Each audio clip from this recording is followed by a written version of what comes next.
But the military wasn't even aware of Flight 93 until 10:07. I told this to Barry, and he couldn't believe it. He's like, well, my wife and I, we know what we heard. We have no reason to lie. We were there that morning, and we explicitly remember what happened.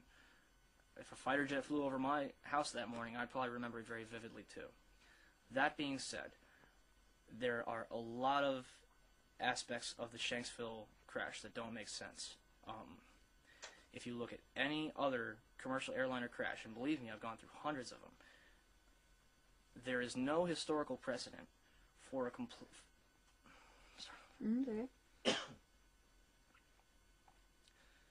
There's no historical precedent for a commercial airliner, especially a 757, crashing into soft dirt, or really any surface, and I don't want to say disappearing, but that is essentially what happened to Flight 93. You see a crater with no visible wreckage. You do see the imprint of a plane, but that's all you see. And I've got helicopter shots that zoomed in all the way into the crater, and it's not like the crater goes in and keeps going down. I mean, the crater comes in and comes to it stops about 5 to 10 feet in. You can visibly see where the dirt ends. And I'm sorry, but there's nothing there. I mean, there's some scraps of metal here and there, and there's some white smoke, and that's it. And to me, that is just, it's hard to believe. It's very hard for me to believe that an intact Boeing 757 crashed in that field. All the first responders who were there said the same thing. They said to the firefighters, "Are you sure we're at the right place?" This came straight out of their mouths. They're like, "I couldn't believe a plane crashed there." I can't either. And what would you think has happened to the passengers then? Do you think the plane actually did crash? You see, that would delve into the area of speculation, and that is the problem when you deal with material like this. You're almost forced to speculate to a degree. All I can say about the passengers is that they did die a horrible death, and none of them deserve what happened to them. But I feel that the United States government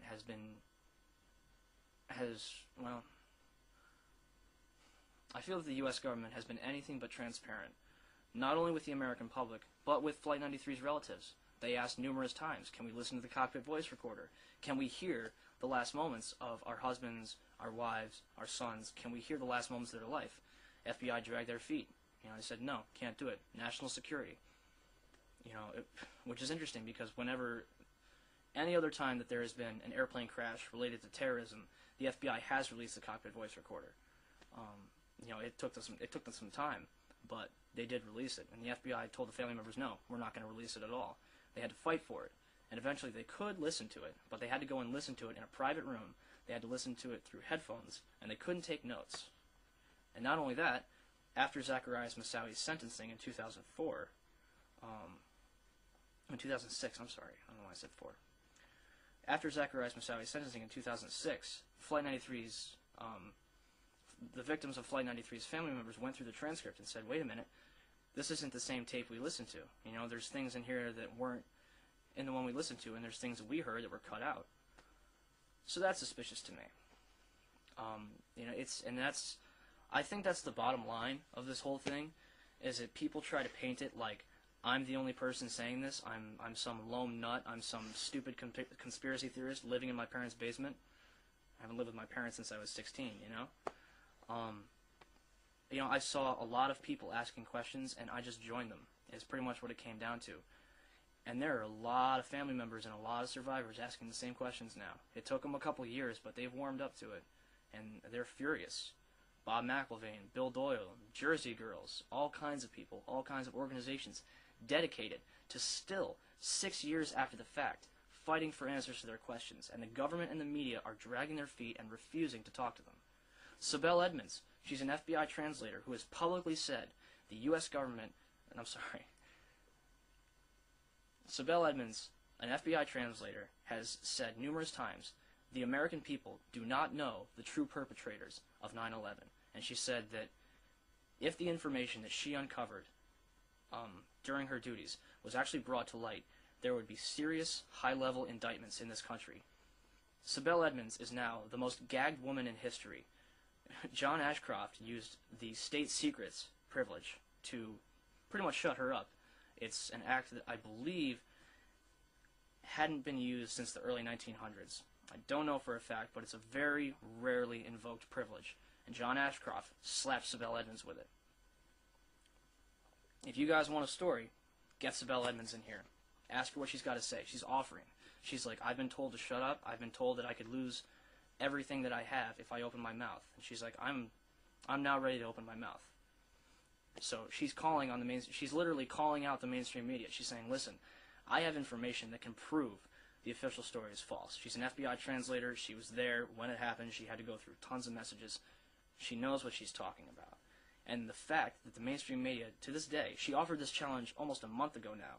The fact that nobody has picked up on it, the fact that I haven't seen her on CNN, Fox, ABC, CBS, CNN, I haven't seen her on any of those networks, even to do a hit piece on her. They refuse. They refuse to even get her on camera. And to me, that speaks volumes. Because they'll rush to interview someone like me and paint me out to be some stupid kid with a computer. But an FBI translator who is there, who knows what happened, who has information that can literally blow the entire story wide open, they refuse to get her on camera. Why is that? Now, as a member of the media over here in the UK, of course, we have the inquest on Princess Diana, and the conspiracy theory as well that Diana's death was not an accident. With this as well, isn't there a case for arguing, though, that sometimes terrible things do happen, and there's an inability for people nowadays to accept that really tragic accidents do happen, or tragic acts of terrorism? You know, that there just isn't room for an act of God, as it were. Of course. I don't doubt for a second that 9/11 was a terrible tragedy. I accept perfectly why it happened. I have no delusions about what happened on that day. And, I have to look at the evidence, and I have to look at what's out there. I can't take the government on their word when they say it was just Al-Qaeda, go back to bed. When I look at the numerous war games that were going on that day, when I look at the backgrounds of the hijackers, when I look at all of these things, there's literally almost mountains of evidence that points towards there being an alternative explanation. Whatever that alternative explanation may be. People say things like, these people get off on believing this. They love thinking that their government would do this. They have to find alternate explanations for situations which have a very simple explanation. Muslims did it.